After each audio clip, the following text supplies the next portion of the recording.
Andhra Pradesh PCC అధ్యక్షురాలిగా Sharmila గారు బాధ్యతలు తీసుకొని వైఎస్ జగన్మోహన్ రెడ్డి గారిని టార్గెట్గా చేసుకొని ఇప్పటి వరకు టీడీపీ జనసేన వాళ్ళ మీడియా వాళ్ళ పార్టీలు ఏ విమర్శలు అయితే చేసినా అవి చేసుకుంటూ వస్తూ ఉన్నారు.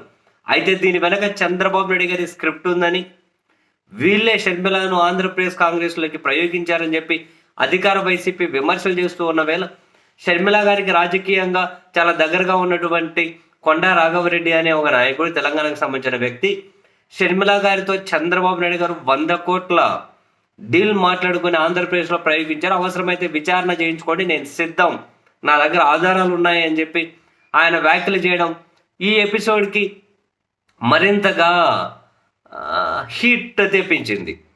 సరే, ఆంధ్రప్రదేశ్లో రాజకీయాలు ఇలా నడుస్తూ ఉన్న వేళ తెలంగాణలో కీలకమైన కాంగ్రెస్ నాయకులు ప్రస్తుతం ఎన్నికలకు ముందు చేరారనుకోండి, ఆ తర్వాత అంతకుముందు బీఆర్ఎస్లో ఉండేవాళ్ళు.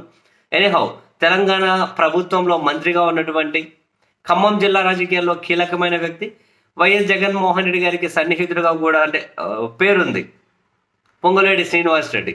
పొంగులేటి శ్రీనివాసరెడ్డి తాజాగా ఖమ్మంలో తెలుగుదేశం పార్టీ కార్యాలయానికి వెళ్ళి అక్కడ ఉన్న వాళ్ళతో మాట్లాడి తర్వాత తాను చేసినటువంటి కమెంట్స్ ఆంధ్రప్రదేశ్ రాజకీయాల్లో కూడా షర్మిల గారికి చంద్రబాబు నాయుడు గారికి ఉన్నటువంటి పొలిటికల్ బాండింగ్ను మరొకసారి రిఫ్లెక్ట్ చేసే విధంగానే ఉన్నాయి.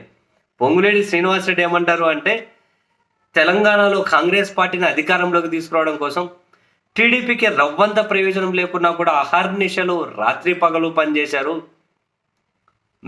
మీరు చేసినటువంటి ఆ హార్డ్ వర్క్ను మేము మర్చిపోం, మిమ్మల్ని మేము ఎప్పుడూ గుర్తుపెట్టుకుంటాం. కాంగ్రెస్ పార్టీకి మద్దతు ఇచ్చినటువంటి చంద్రబాబు నాయుడు గారికి కృతజ్ఞతలు తెలియజేస్తూ ఉన్నాను. తెలుగుదేశం పార్టీ కాంగ్రెస్ వేరు కాదు, note this point. Telugu Desam party Congress వేరు కాదు, భవిష్యత్తులో కూడా మన ఇద్దరం కలిసే పని చేద్దాం అని చెప్పి పొంగులేటి శ్రీనివాసరెడ్డి గారు కమెంట్ చేసుకుంటూ చంద్రబాబు నాయుడు గారికి కూడా థ్యాంక్స్ చెప్పారు.